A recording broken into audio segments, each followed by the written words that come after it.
The muted hum of the vacuum cleaner was Emily's constant companion, a rhythmic drone that blended with the ethereal strains of music echoing from practice rooms. It was a strange harmony, the mundane meeting the sublime, a reflection of her own existence within the hallowed halls of the Preston Music Conservatory. Each morning, as she pushed the heavy machine across the polished floors, she felt both invisible and intimately connected to the vibrant pulse of music that permeated the building. Invisible to the hurried students, their fingers flying across keyboards, their voices soaring in operatic scales, lost in their own worlds of artistic pursuit. Connected because she, too, felt the music in her soul, a secret language she understood, a passion she nurtured in the silence of her own heart. Today, the air buzzed with a heightened energy. The annual fundraising gala loomed, casting a palpable tension over the conservatory. Emily observed the flurry of activity with a detached curiosity, the hurried footsteps of faculty, the anxious whispers of students, the constant ringing of phones. She was an outsider looking in, a silent observer in a world she longed to be a part of. A pang of familiar bittersweetness tightened her chest. It was a reminder of her own dashed dreams, the path not taken, the talent hidden beneath the practicalities of life. She pushed the thought away, focusing on the task at hand, the steady back and forth of the vacuum, a meditative rhythm against the chaos. Mr. Collins, her supervisor, a portly man with a perpetually harried expression, approached her. He held a clipboard, his brow furrowed in concentration. "Emily," he said, his voice clipped and efficient, "can you handle the reception area today? We got the foundation board coming in." His gaze flickered over her, not quite meeting her eyes, then quickly moved on, already preoccupied with the next item on his endless list. Emily nodded, her response automatic. "Yes, Mr. Collins." A simple request, a minor shift in her routine, yet it set in motion a series of events that would irrevocably alter the course of her life. As she moved towards the reception area, a grand space with soaring ceilings and gleaming marble floors, Emily felt a subtle shift within her. It was a sense of anticipation, a flicker of something akin to hope. The reception area housed the conservatory's prized possession, a Steinway grand piano, its polished ebony surface reflecting the light like a dark mirror. It was an instrument she had only admired from afar, its presence a constant reminder of her own unfulfilled aspirations. She had touched those keys once, years ago, during a late-night cleaning shift. The memory lingered, a bittersweet echo of a forbidden pleasure. The rich, resonant tones still vibrated in her fingertips, a phantom sensation that both haunted and inspired her. The usual cleaner, Mrs. Henderson, was nowhere to be seen. Emily presumed she'd been given another task, swept away by the pre-gala whirlwind. A strange quiet settled over the reception area, a stark contrast to the frenetic energy of the rest of the conservatory. Emily began her routine, dusting the furniture, polishing the surfaces, her movements precise and methodical. But her gaze kept returning to the Steinway, a silent invitation, a magnetic pull. She ran a hand over the smooth wood, the coolness a stark contrast to the warmth in her palm. A wave of longing washed over her, a yearning so profound it made her breath catch in her throat. What would it be like to play again, to let her fingers dance across those keys, to unleash the music that was trapped within her? Suddenly, a commotion erupted from the main hall. The hushed whispers escalated into panicked murmurs. The hurried footsteps turned into a frantic rush. Emily paused, her hand still resting on the Steinway, a sense of foreboding tightening her chest. She could hear snippets of conversation, words like hospital, accident, and cancellation. A knot of fear formed in her stomach. Something was terribly wrong. Moments later, Victoria Parker, the conservatory's director, stormed into the reception area. Her face was pale, her eyes wide with a mixture of shock and disbelief. "Jason," she snapped, addressing a young teaching assistant who trailed behind her, "what are we going to do?" "The gala is in 3 hours. We can't possibly find a replacement pianist on such short notice. Victoria Parker was a force of nature, a woman who commanded respect and expected perfection. The gala was her crowning achievement, a showcase of the conservatory's talent and a vital fundraising event. The thought of cancellation was unthinkable. Jason Miller, a kind-faced man with a thoughtful demeanor, ran a hand through his disheveled hair. "I've called everyone I can think of, Victoria," he said, his voice strained.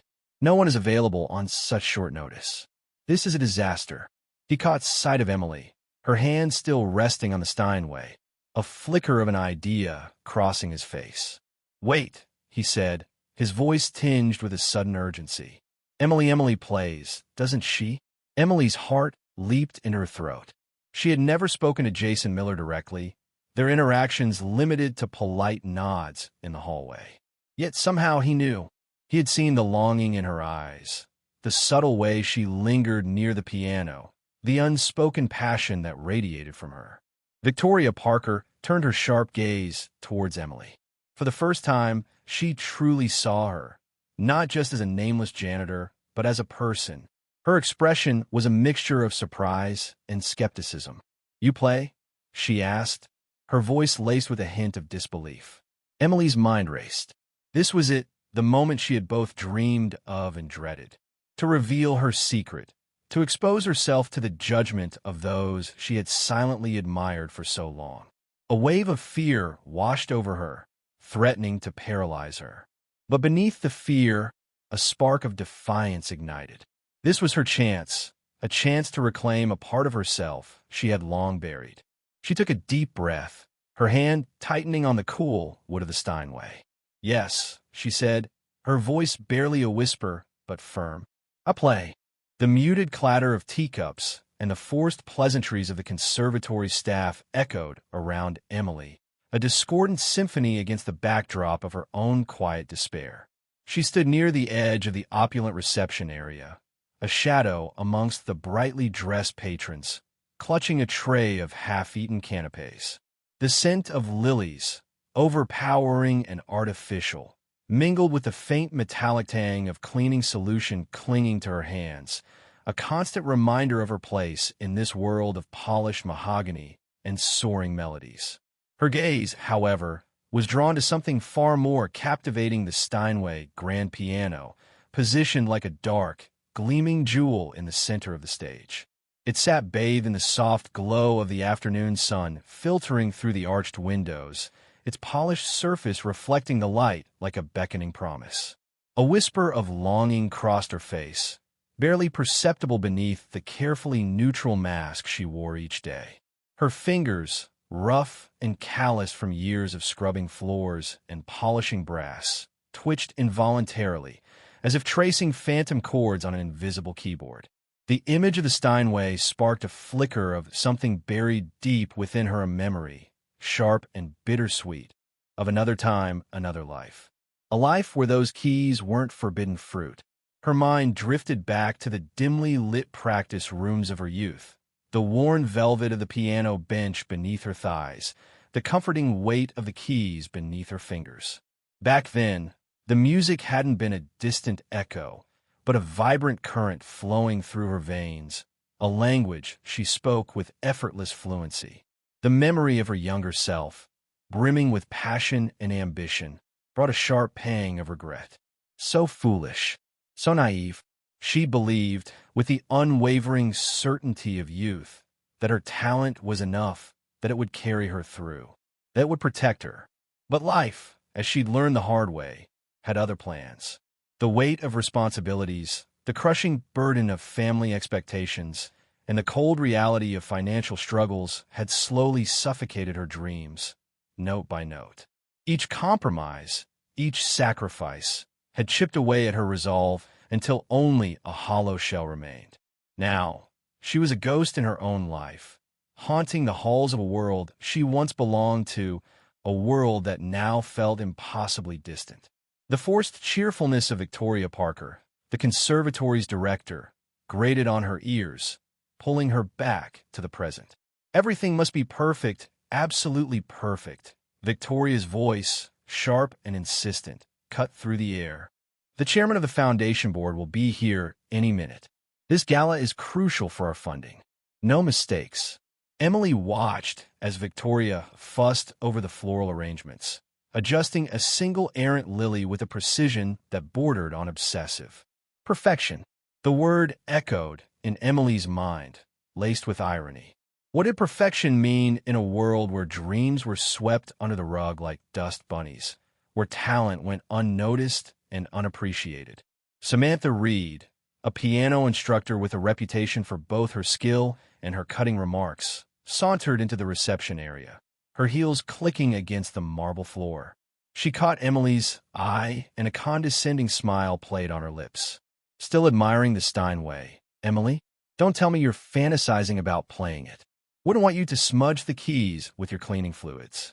The words, though delivered with a saccharine sweetness, were barbed with disdain. Emily felt a flush of shame creep up her neck, the familiar sting of humiliation. Ignore her. She's not worth it. She lowered her gaze, focusing on the crumbs scattered on her tray. Just another invisible ghost. Samantha, please, Victoria interjected, though her tone lacked any real reprimand. The Steinway is for artists, not staff. The unspoken words hung heavy in the air, a clear demarcation of the invisible lines that divided their world. Jason Miller, a young teaching assistant, entered the room, his brow furrowed with concern. Victoria, we have a problem. Charles, he's collapsed. The doctor thinks it's appendicitis. He can't perform tonight. The news rippled through the room, silencing the chatter and replacing it with a nervous hum. Victoria's carefully composed facade crumbled. He can't cancel. The gala starts in 2 hours. The chairman, the donors, what are we going to do? Her voice rose in panic, her eyes darting around the room as if searching for a solution that would magically appear. Samantha, ever the pragmatist, chimed in, we could try contacting another pianist, but finding someone of Charles's caliber on such short notice is impossible. A tense silence descended upon the room. Emily, still standing near the edge of the gathering, felt a strange flutter in her chest. A flicker of hope? No, don't be ridiculous. Years of disappointment had taught her to stifle such dangerous emotions.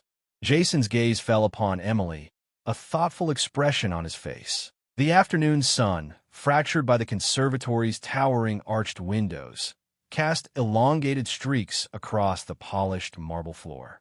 Dust motes danced in the golden light, oblivious to the tension thickening the air. Victoria Parker, director of the Preston Conservatory, surveyed the reception area with an eagle eye, her lips pursed in a thin, disapproving line. Her heels clicked sharply against the marble, a staccato rhythm that underscored her every movement. Each chair, each meticulously placed floral arrangement, was a testament to the image of flawless elegance she so fiercely maintained. Emily Johnson, her hands raw from hours of polishing banisters and scrubbing floors, adjusted a chair for the 10th time, her stomach twisting with a familiar knot of anxiety. Victoria's presence always had this effect on her, a tightening in her chest, a feeling of being perpetually inadequate. Those chairs need to be exactly 1 inch apart, Emily. Victoria's voice, crisp and sharp as broken glass, cut through the hushed elegance of the reception area. Symmetry is paramount. We are hosting some of the most influential patrons in the city tonight. Emily swallowed, her throat suddenly dry. 1 inch. Of course it had to be 1 inch. She could practically feel Victoria's scrutinizing gaze burning into the back of her neck. The unspoken judgment, the implication that she, a mere janitor, couldn't grasp the nuances of such refined aesthetics, was a weight she carried daily. As if the success of the entire gala hinged on the precise spacing of these gilded chairs, she thought bitterly, adjusting the chair again, her fingers trembling slightly. She longed to escape the oppressive weight of Victoria's presence, to retreat to the quiet solitude of the practice rooms where the music, at least, understood her. Samantha Reed, a piano instructor whose talent was matched only by her arrogance, sauntered into the reception area, a smirk playing on her lips. She watched the scene unfold with a detached amusement, her eyes flitting between Victoria's rigid posture and Emily's hunched shoulders. The subtle power dynamic, the unspoken hierarchy, was a source of perverse entertainment for her. It solidified her position, reminded her that she belonged to the privileged few, the artists, not the unseen hands that kept the conservatory running. "Victoria, darling." Samantha's voice dripped with a saccharine sweetness that failed to mask the underlying condescension. "To remind the staff that they should use the service corridors when the guests arrive. Wouldn't want to disrupt the ambience, you know." Emily felt a flush creep up her neck. Samantha's words, seemingly innocuous, were barbed with a subtle cruelty. They were a reminder of her place, a reinforcement of the invisible wall that separated her from the world of music she so desperately loved. Ambience, she thought, the word echoing in her mind, as if I'm some kind of unsightly blemish on their perfect picture. The memory of the recent competition, the sting of Samantha's dismissive glance when she'd accidentally crossed paths with her in the hallway, resurfaced with renewed intensity. Invisible, that's what they want us to be. Victoria nodded curtly, her gaze sweeping over Emily as if she were an errant piece of furniture. "Yes, of course, Samantha. Discreetness is essential. We wouldn't want our esteemed guest to be distracted." The unspoken word, staff, hung heavy in the air. Emily's hands clenched into fists, her fingernails digging into her palms. The humiliation, the constant subtle reminders of her lowly status, were a bitter pill to swallow. She wanted to scream, to tell them that she was more than just a janitor, that the music flowed through her veins just as it did through theirs. But years of being overlooked, of having her passion dismissed as a childish fantasy, had built a wall of silence around her. She focused on the intricate carvings on the legs of the chair, tracing the swirling patterns with her fingertips, grounding herself in the tangible reality of the wood beneath her hands. 1 inch, she reminded herself, her breath catching in her throat. 1 inch separates these chairs, and a chasm separates me from them. The irony wasn't lost on her. She, who could coax melodies from the ivory keys that would make their hearts ache, was relegated to the shadows, a ghost in her own world of music. A sudden commotion from the main hall broke the strained silence. Voices, raised in alarm and confusion, filtered into the reception area. Emily's heart pounded in her chest, a premonition of something significant about to unfold, a shift in the carefully constructed order of things. She looked up, her eyes meeting Samantha's, a flicker of unease now visible in the pianist's usually composed demeanor. Victoria, her face pale, rushed towards the source of the disturbance, her carefully constructed facade beginning to crumble. For a fleeting moment, a spark of hope ignited in Emily's chest, a whisper in the silence that perhaps, just perhaps, the invisible walls were about to come down. The grand staircase of the Preston Music Conservatory spiraled upwards, a polished monument to artistic ambition. Sunlight streamed through the arched windows, illuminating dust motes dancing in the air, a silent ballet witnessed only by Emily. She paused on a landing, her hand resting lightly on the cool, smooth banister. The rhythmic click of her worn work shoes against the marble echoed in the cavernous space, a stark contrast to the melodies that usually filled these halls. Each step felt heavy, not just from the weight of the cleaning supplies she carried, but from the invisible burden of her own unfulfilled dreams. Another day, another echo of what could have been. She inhaled deeply, the faint scent of beeswax polish mingling with the lingering ghost of yesterday's piano recital. It was a bittersweet aroma, the polish a symbol of her reality, the lingering music a reminder of her yearning. From the practice room below, a hesitant melody drifted upwards, punctuated by frustrated sighs.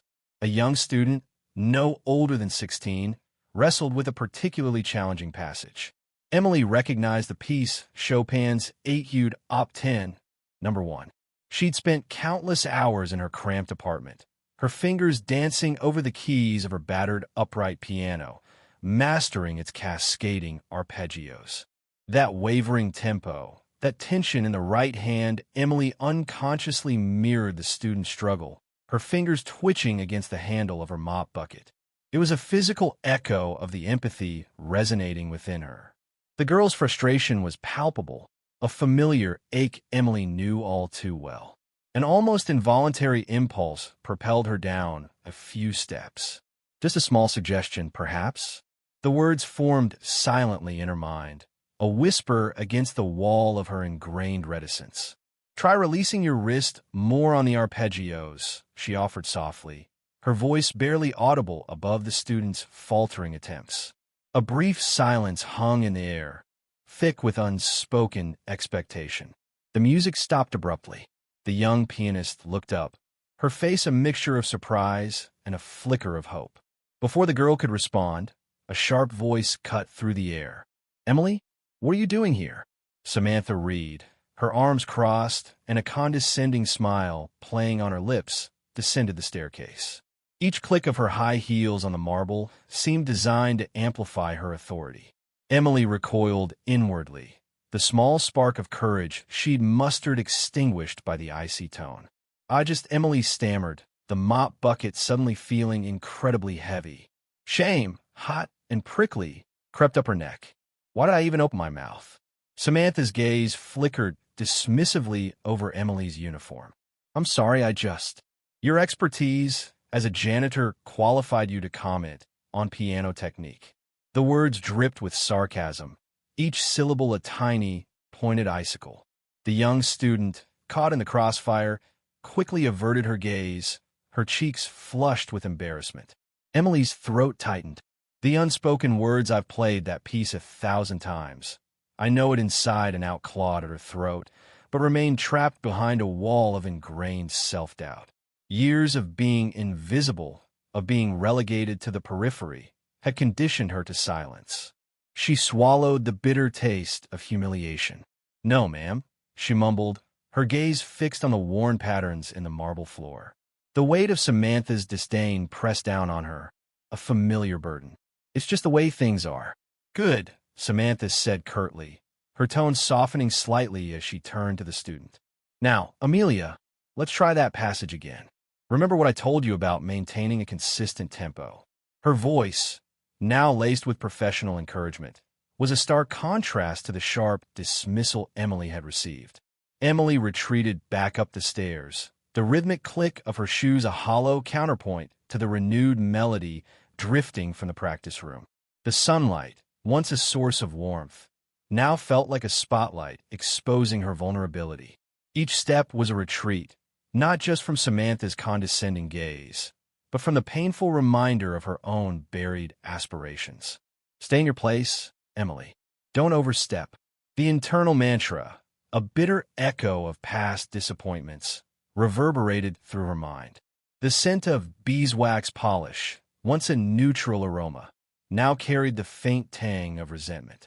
It clung to her like a second skin, a constant reminder of the invisible walls that defined her existence within these hallowed halls. A janitor. That's all I am. That's all I'll ever be. The grand staircase, a symbol of artistic ascent, felt more like a cage.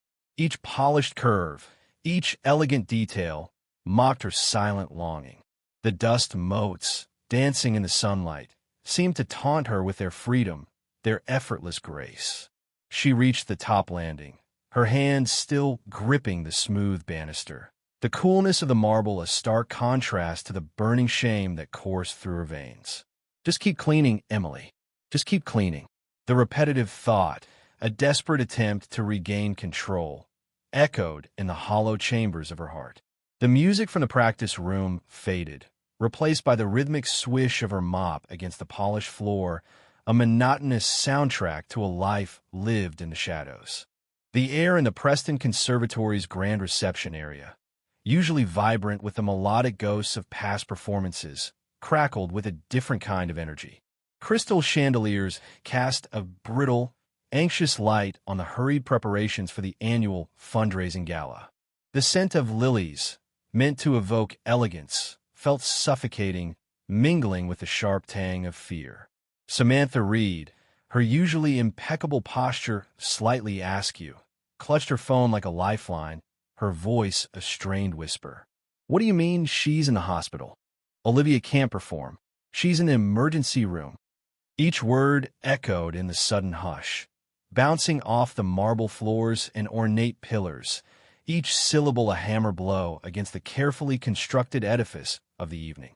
Victoria Parker, the conservatory's director, felt a chill crawl up her spine despite the warmth of the room.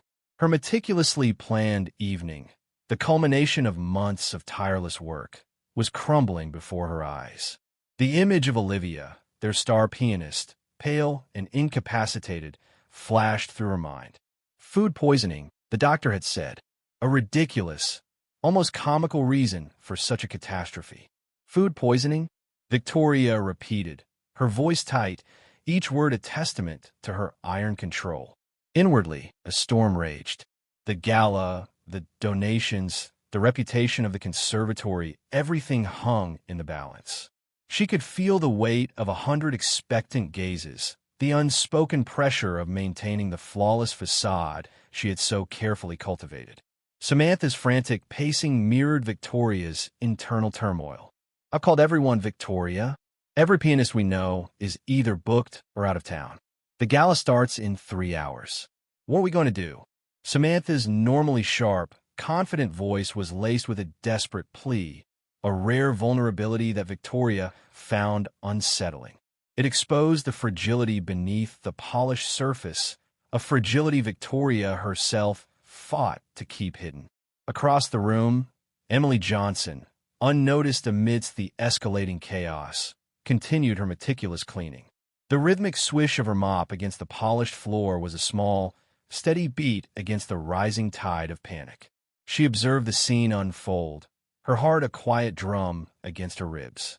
The news of Olivia's illness sent a strange ripple through her, a mix of concern for the pianist and a flicker of something else. Something akin to hope?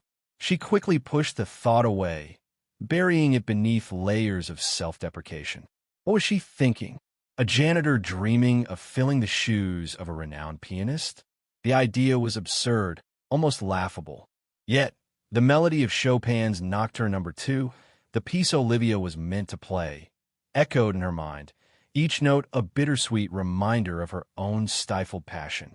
Her fingers twitched involuntarily, mimicking the movements on an invisible keyboard. The conservatory, with its constant symphony of music, was both a haven and a torment, a constant reminder of her own buried dreams. She had played since she was a child, her heart pouring out through her fingertips, but life, with its sharp edges and cruel realities, had forced her to silence her music. Jason Miller, a young teaching assistant, watched the unfolding drama with a mixture of concern and a peculiar sense of anticipation. He had often overheard Emily playing in the empty practice rooms late at night, her music a haunting melody that lingered in the hallways long after she had left. He had seen the raw talent, the passion that burned beneath her quiet exterior. He glanced towards Emily, her small frame almost swallowed by the vastness of the reception area, and an idea began to form, a fragile seed of possibility in the fertile ground of crisis. He approached Victoria, hesitantly at first, then with growing conviction. "Miss Parker," he began, his voice a quiet counterpoint to the rising panic, "I might have a solution." Victoria, her mind racing through contingency plans, none of which seemed viable, turned to him, her gaze sharp with impatience. "And what solution is that, Mr. Miller?" Jason swallowed, acutely aware of Samantha's skeptical stare. Emily Johnson, our janitor. She's a remarkably gifted pianist." A stunned silence followed his words. Samantha let out a short, disbelieving laugh. "The janitor? Are you serious, Jason? This isn't the time for jokes." Victoria, however, considered Jason's suggestion, her mind a whirlwind of calculations. It was a desperate gamble, but what choice did they have?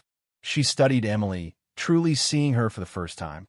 The quiet dignity, the almost imperceptible tremor in her hands, the way her eyes, though downcast, held a flicker of something intense.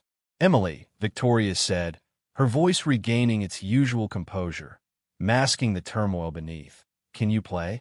Emily froze, the mop slipping from her grasp. The sudden spotlight, the weight of their gazes, made her feel exposed, vulnerable. Years of suppressing her passion, of telling herself she was nothing more than a janitor, rose up to choke her. "I haven't played in a long time," she stammered, her voice barely above a whisper. Jason stepped forward, his voice gentle but firm. "Emily, this is important. The conservatory needs you." The weight of his words, the sincerity in his eyes, stirred something within her. A spark ignited, a long-dormant ember of hope rekindled.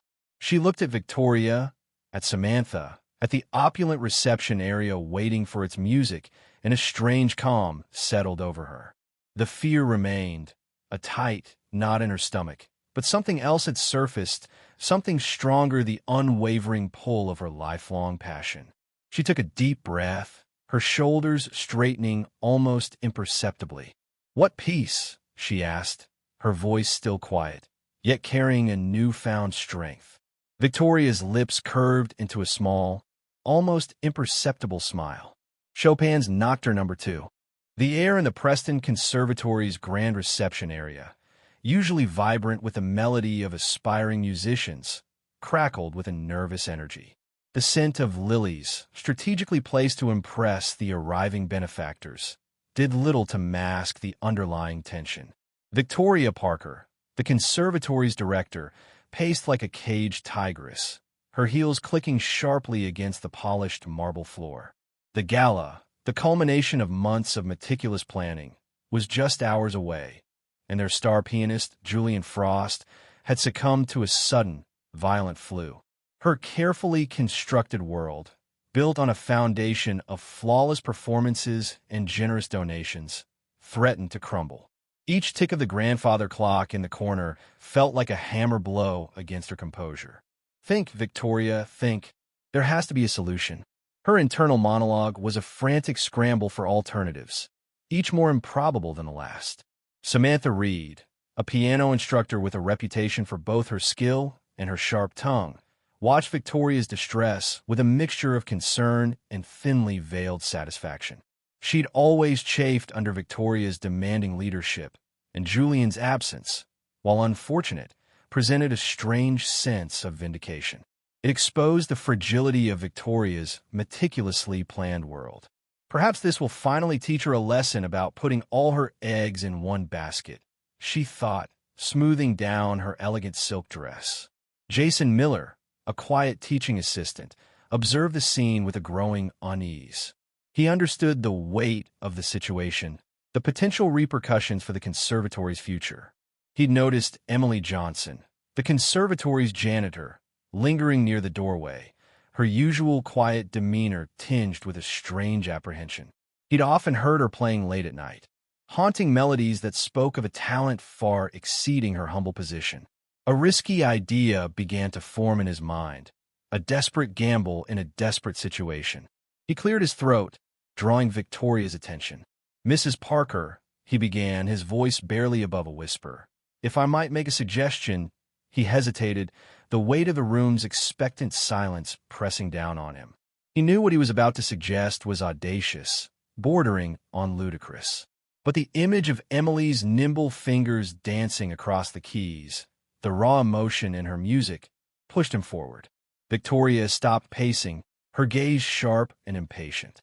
"Mr. Miller, we haven't got time for suggestions unless they involve conjuring a world-class pianist out of thin air."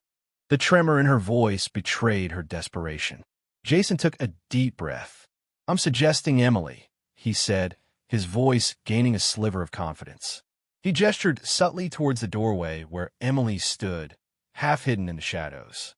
A stunned silence descended upon the room, broken only by the rhythmic ticking of the grandfather clock. Samantha Reed's carefully composed facade shattered. A harsh laugh escaped her lips, echoing through the tense air. "Emily? The janitor? You can't be serious." Her eyes flickered towards Emily, a mixture of amusement and disdain swirling within them. Emily, caught in the sudden spotlight, felt a wave of heat flush her cheeks. Her heart pounded against her ribs, a frantic bird trapped in a cage. They're laughing at me, just like always.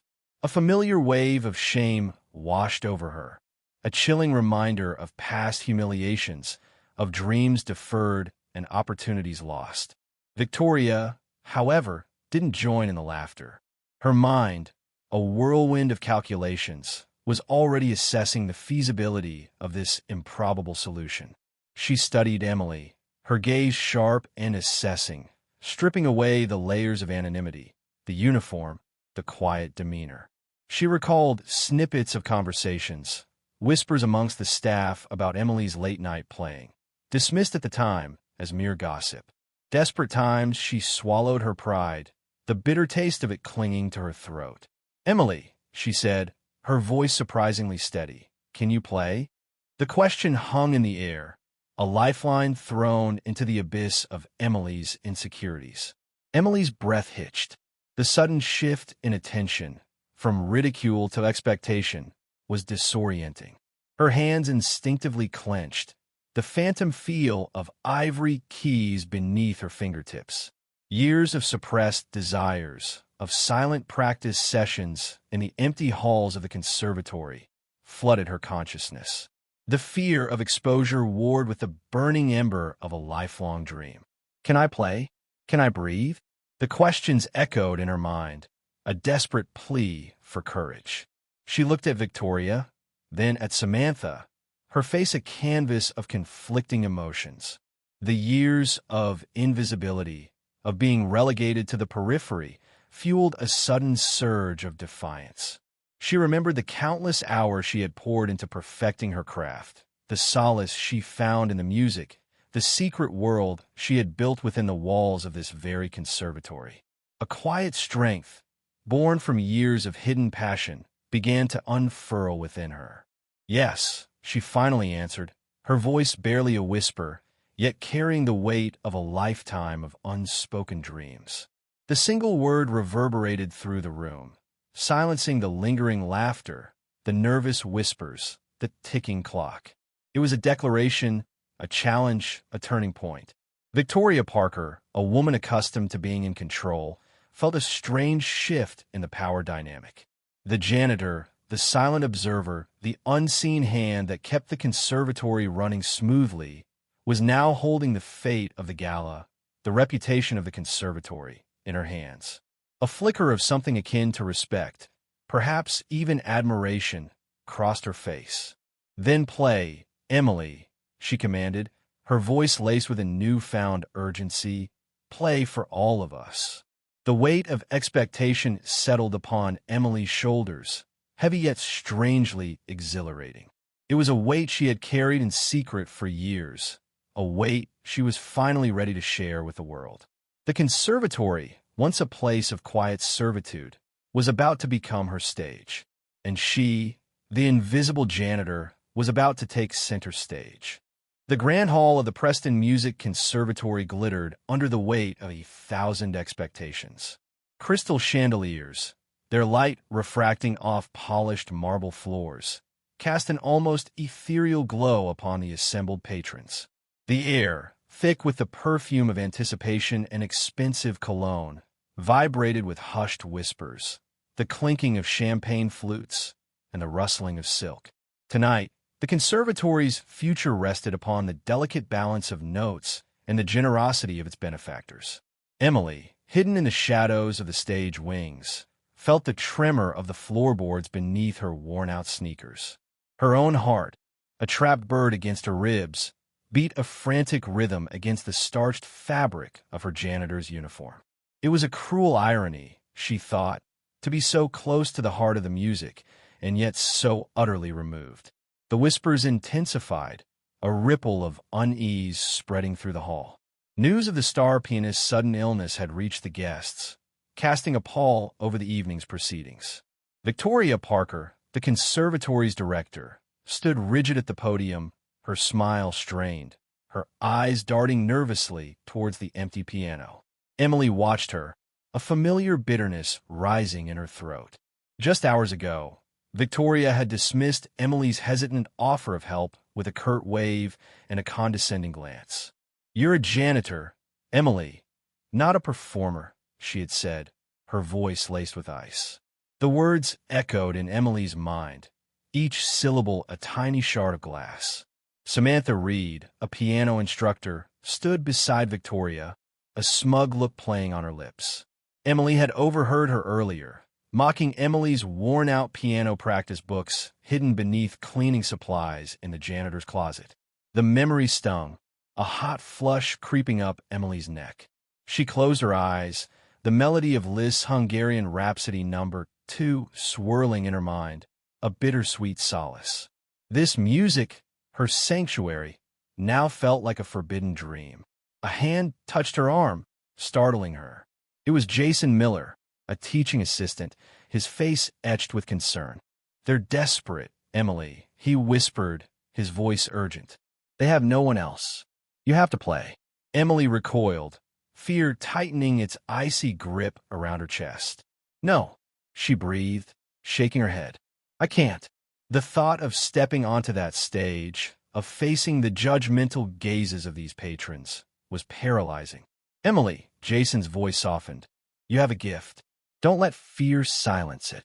His words resonated with something deep within her, a flicker of defiance igniting amidst the fear. She looked at the empty piano, its polished surface gleaming under the spotlight. It was a silent invitation, a challenge. The music, a restless current within her, pushed against the dam of her insecurities. Victoria, her voice tight with desperation, announced to the audience that a substitute pianist would be performing. A wave of skeptical murmurs washed over the hall. Emily's stomach twisted. This was madness. This was a disaster waiting to happen. Yet, as she walked towards the stage, guided by Jason's encouraging hand, a strange calm settled over her. It was as if the years of silent practice, the hours spent pouring her heart into the music, had finally coalesced into a single, unwavering purpose. The spotlight blinded her momentarily. She could feel the weight of hundreds of eyes upon her, their scrutiny a palpable force. The janitor's uniform felt heavy, a symbol of her perceived insignificance. But as her fingers touched the cool, ivory keys, a transformation began.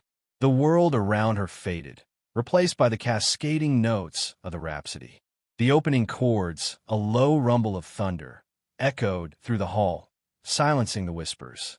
Emily closed her eyes, surrendering to the music. Her fingers danced across the keyboard, each note precise, each phrase imbued with the raw emotion she had held captive for so long. The music swelled, a torrent of passion and defiance, washing over the stunned audience. The initial skepticism melted away, replaced by a growing awe. Richard Taylor, the chairman of the foundation board, leaned forward in his seat, his initial frown giving way to an expression of surprised interest. He had expected a disaster, a comical interlude to the evening's proceedings. But this was something else entirely. The raw power of the music resonated with him, stirring something long dormant within his soul. Samantha Reed, her earlier arrogance forgotten, stared at Emily with wide, disbelieving eyes. The sheer virtuosity of the performance was undeniable, a stark contrast to the quiet, unassuming janitor she had dismissed. A wave of shame washed over her, a bitter taste in her mouth. Victoria Parker, her initial shock giving way to a calculating assessment, watched the audience's reaction. The hushed silence, the rapt attention, the palpable energy in the room spoke volumes. This unexpected turn of events, this miracle, could be salvaged, could be spun into a triumph. The final chords resonated through the hall, hanging in the air like a suspended breath. Then, a storm of applause erupted, a wave of sound that washed over Emily, engulfing her in its warmth.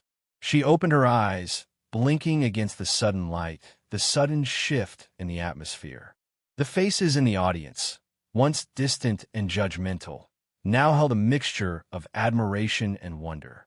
The janitor's uniform no longer felt like a burden, but a testament to her unexpected journey.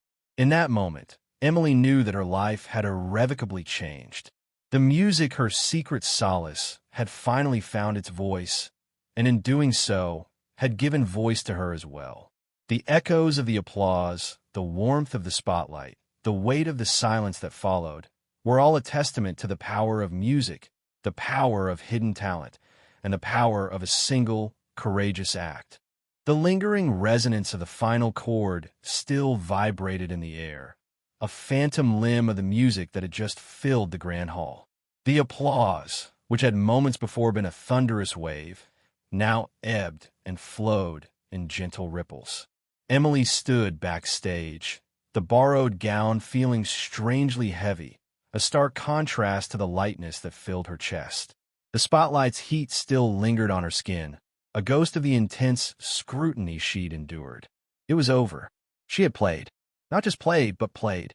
Her fingers, still tingling, traced the phantom keys of the Steinway. Had it truly happened? Or was it some fever dream, conjured from years of longing? The thought, absurd as it was, brought a nervous flutter to her stomach. She closed her eyes, trying to capture the feeling, the power that had surged through her as the music poured out. Remarkable. Simply remarkable. The voice, deep and resonant, startled Emily.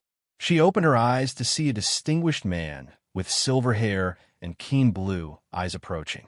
It was David Thompson, the renowned conductor who had led the orchestra that night.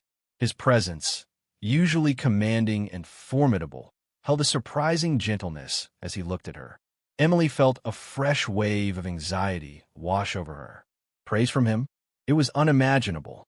She clasped her hands, the borrowed rings cold against her skin. What could she possibly say to someone like him? Her usual refuge, the quiet invisibility of her janitor's uniform, was gone, leaving her exposed and vulnerable. "Young lady, where did you study?" Thompson's question hung in the air, laced with genuine curiosity. Emily's throat tightened. The question, so simple, felt like a trap. How could she explain the years of stolen practice, the hushed melodies played in the dead of night, the conservatory of forbidden kingdom she could only enter in disguise? The lie, the easy lie, hovered on her lips. Juilliard, she almost said, the word a bitter taste in her mouth. But then, the image of her grandmother, her wrinkled hands guiding Emily's small fingers across the keys, flashed before her eyes. She swallowed, the lie dissolving. "My grandmother taught me." The words, barely a whisper, were none the less firm, a small act of defiance against the years of silence. Thompson's eyebrows rose slightly. "Indeed?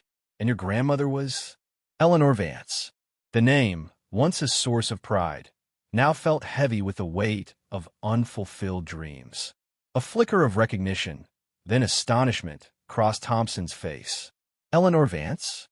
"But he trailed off, shaking his head slightly as if trying to reconcile the image of the legendary pianist with the humble janitor before him. "It's a long story," Emily murmured, the familiar ache of regret settling in her chest. The story was always a long one, filled with the bittersweet melodies of what could have been. "I have time," Thompson said, his voice softer now, a hint of understanding in his eyes. He gestured towards a quiet corner of the backstage area, away from the flurry of activity. As they sat down, the distant sounds of the gala filtering through the closed door, Emily hesitated.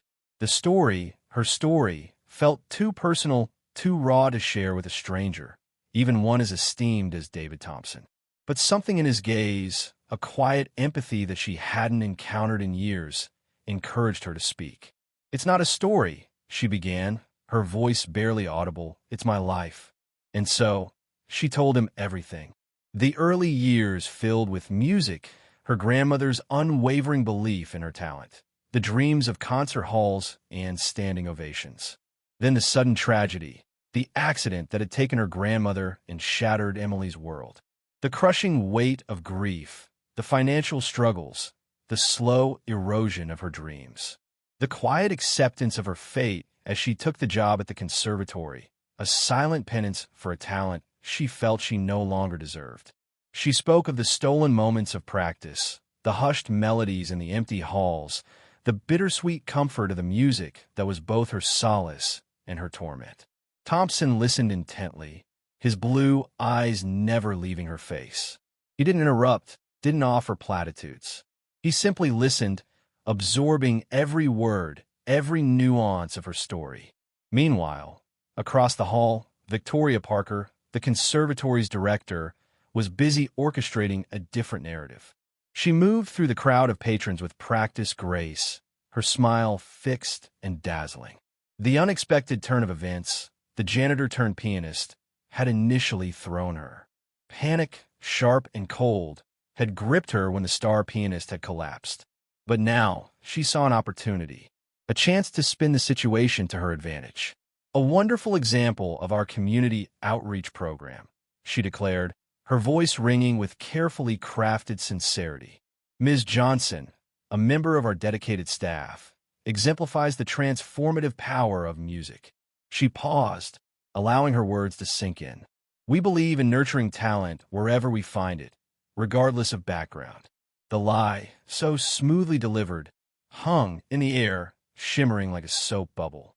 Inwardly, Victoria congratulated herself. Crisis averted. Image preserved. She could already see the headlines. Preston Conservatory discovers hidden gem. Samantha Reed, the piano instructor who had earlier mocked Emily, stood nearby, a mixture of disbelief and resentment churning within her. She watched as Victoria Parker, ever the opportunist, twisted the narrative to her advantage. A bitter taste filled Samantha's mouth. It should have been her, basking in the spotlight, receiving the accolades. Not the janitor. Not Emily. Jason Miller, the teaching assistant, observed the scene with a quiet satisfaction. He had been the one to suggest Emily as a replacement, recognizing the raw talent that shimmered beneath her quiet demeanor.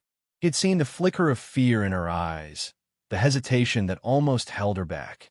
But he had also seen the unwavering strength, the quiet determination that ultimately propelled her onto the stage. He knew, with a certainty that resonated deep within him, that tonight marked not an end, but a beginning. Back in a quiet corner, Emily finished her story. A heavy silence hung in the air. She looked at Thompson, her heart pounding, waiting for his judgment. He remained silent for a moment, his gaze distant, as if replaying the melody of her life in his mind. Ms. Johnson, he finally said, his voice filled with a quiet conviction, your grandmother would be proud. The words, so simple, yet so profound, pierced through the layers of regret and self-doubt that had encased Emily's heart for so long. Tears, hot and cleansing, welled in her eyes. It wasn't pity, she realized. It was respect, recognition, validation. I have a proposition for you, Thompson continued, his eyes now gleaming with a new intensity. I'm starting a new music program, focused on nurturing undiscovered talent. I think you would be a perfect fit. Emily stared at him, speechless. A new program? A chance to learn, to grow, to finally fulfill the promise of her talent? It felt too good to be true, a dream shimmering on the horizon, threatening to dissolve into the mist of what-ifs and maybes. But this time, unlike all the other times, the dream felt within reach. This time, she wouldn't let slip away. The muted October sunlight filtered through the tall, arched windows of the Jefferson Foundation's Community Music Center, painting elongated rectangles of warmth across the worn wooden floor. Dust motes danced in the golden beams, a silent ballet witnessed only by Emily. 3 months. 3 months since the gala, since the dizzying rush of applause, since her life had taken this unexpected turn. She ran a hand over the smooth, cool surface of an upright piano, the familiar texture grounding her in the present. This wasn't the gleaming Steinway of the Preston Conservatory, but it held a different kind of resonance, a quiet hum of potential waiting to be unleashed. The air here wasn't thick with the perfume of ambition and the subtle undercurrent of competition. It smelled of hope, tinged with the faint, sweet aroma of the cheap instant coffee she'd just brewed. Emily's reflection shimmered in the polished wood. She barely recognized the woman staring back. Gone was the hesitant, almost invisible janitor, replaced by someone who held her head higher, whose eyes met her own with a newfound steadiness. She wasn't entirely sure who this new Emily was, but there was a quiet strength growing inside her, a sense of purpose that had been missing for so long. A gaggle of children burst through the door, their laughter echoing through the small space, shattering the stillness. "Ms. Emily! Ms. Emily!" They swarmed around her, a vibrant kaleidoscope of mismatched clothes and untamed energy. A shy smile touched her lips. This was her world now. No more hushed hallways, no more averted gazes. Here, she wasn't a ghost, a shadow flitting through the grand halls of Preston. Here, she was seen. All right, settle down, you little maestros," she said, her voice warmer than she'd ever realized it could be. The chaos gradually subsided, replaced by a buzz of anticipation. These were the children that Jefferson Foundation's music program served kids from low-income families, kids who wouldn't otherwise have access to music education. Emily's job, mentoring them, nurturing their nascent talent, felt less like a job and more like a calling. Sometimes, late at night, the memories of her own struggles, her own stifled dreams, would surface, a dull ache in her chest. But the sight of these children, their eyes wide with wonder as they discovered the magic of music, soothed the old wounds. "Okay, who wants to start us off today?" she asked, gesturing towards the piano. A small hand shot up, belonging to a freckled girl with bright, inquisitive eyes. Me. I practiced my scales all week." As the girl tentatively played, Emily listened intently, offering gentle guidance, encouragement. She remembered the sting of Samantha Reed's dismissive words, the way her own passion had been belittled, dismissed as a foolish dream. The memory still pricked, but it no longer held the same power. Now she understood. Those words hadn't been about her, but about Samantha's own insecurities, her own limited perception. Later, after the last child had left, the music center fell silent again. Emily sat at the piano, her fingers hovering over the keys. The setting sun cast long shadows across the room, transforming the familiar space into something almost ethereal. She closed her eyes, inhaling the scent of old wood and dust, a scent that had become strangely comforting. Her grandmother's face flickered in her mind's eye, a kind, wrinkled face framed by wisps of silver hair.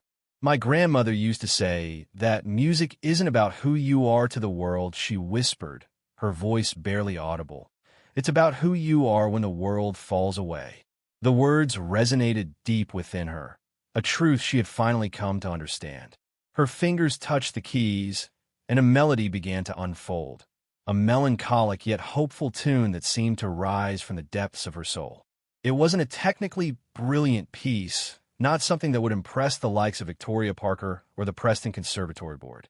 But it was honest, raw, a reflection of the journey she had taken, the pain she had endured, the resilience she had discovered within herself. The music filled the small room, each note a testament to the transformative power of art, a whisper of the dreams she had once buried, now blossoming in the quiet sanctuary of her own heart. She wasn't playing for an audience, not for applause or recognition. She was playing for herself, for the little girl who had once dreamed of filling concert halls with her music, for the woman she had become, a woman who had finally found her voice, not in the grand pronouncements of the world, but in the quiet melody of her own soul. The notes lingered in the air, a fragile echo of her newfound freedom, a promise whispered in the twilight.